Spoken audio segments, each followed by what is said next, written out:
di sini aku membacakan tentang hakikat dan ruang lingkup sejarah.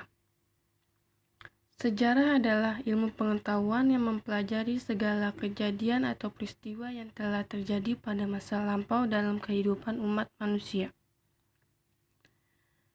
Kata sejarah berasal dari ada 3 kata sejarah, yaitu 1 bahasa Arab, sahjaratun yang berarti pohon, yang kedua bahasa Inggris, history yang berarti masa lampau umat manusia, yang ketiga bahasa Jerman, Gestik yang berarti sesuatu yang telah terjadi. 3 aspek sejarah. 1. Masa lampau merupakan fakta yang kekal dan abadi, tidak pernah berubah serta selalu dikenang dan dibuatkan catatan. Yang kedua, masa kini, untuk dipahami setiap peristiwa sejarah dan bertujuan agar suatu peristiwa sejarah tidak terulang untuk kedua kalinya dalam peristiwa yang sama. Yang ketiga, masa yang akan datang. Peristiwa dapat dijadikan pandangan atau pedoman hidup suatu bangsa agar lebih berguna dan lebih berhati-hati serta bijaksana dalam bertindak dan mengambil keputusan.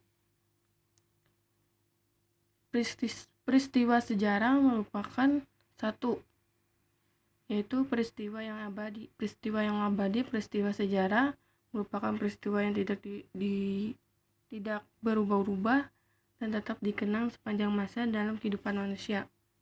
Yang kedua, peristiwa yang unik, hanya terjadi 1 kali dan tidak akan terulang untuk kedua kalinya. Yang ketiga, peristiwa yang penting, dijadikan momentum untuk peringatan karena mempunyai arti dalam menentukan nasib orang banyak. Macam-macam sejarah.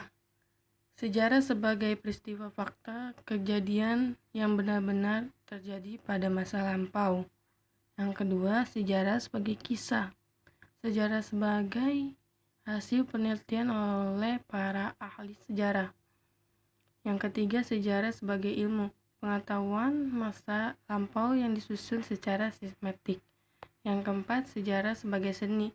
Sejarah sebagai petunjuk moral bagi para pembaca, sehingga dalam penulisannya memerlukan seni tersendiri.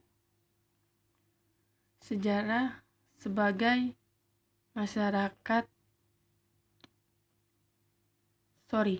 sejarah sebagai syarat sebagai ilmu.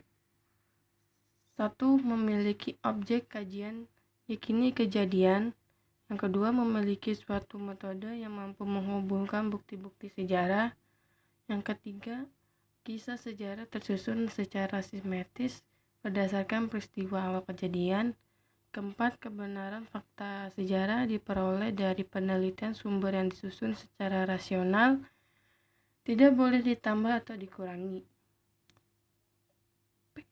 Periodisasi adalah pembekakan sejarah dalam waktu yang digunakan untuk mengetahui peristiwa sejarah. Kronologi adalah penyusunan sejarah berdasarkan urutan waktu. Kronik adalah catatan tentang waktu terjadinya suatu peristiwa sejarah. Kronologi sejarah adalah penyusunan peristiwa menurut atau sesuai urutan kajian yang didasarkan pada urutan waktu. Kegunaan sejarah. 1. Kegunaan edukatif. Sejarah memberikan pembelajaran pengalaman yang pernah dilakukan pada masa sekarang atau. Yang kedua, kegunaan inspiratif. Kisah sejarah memberi ilham inspiratif kepada para pembaca dan pendengar. Yang ketiga, kegunaan rekreatif sejarah. Yang ketiga, kegunaan rekreatif sejarah sebagai kisah dapat memberikan hiburan yang segar, rasa kesenangan dan rasa estetis. Sekian, terima kasih. Wassalamualaikum warahmatullahi wabarakatuh.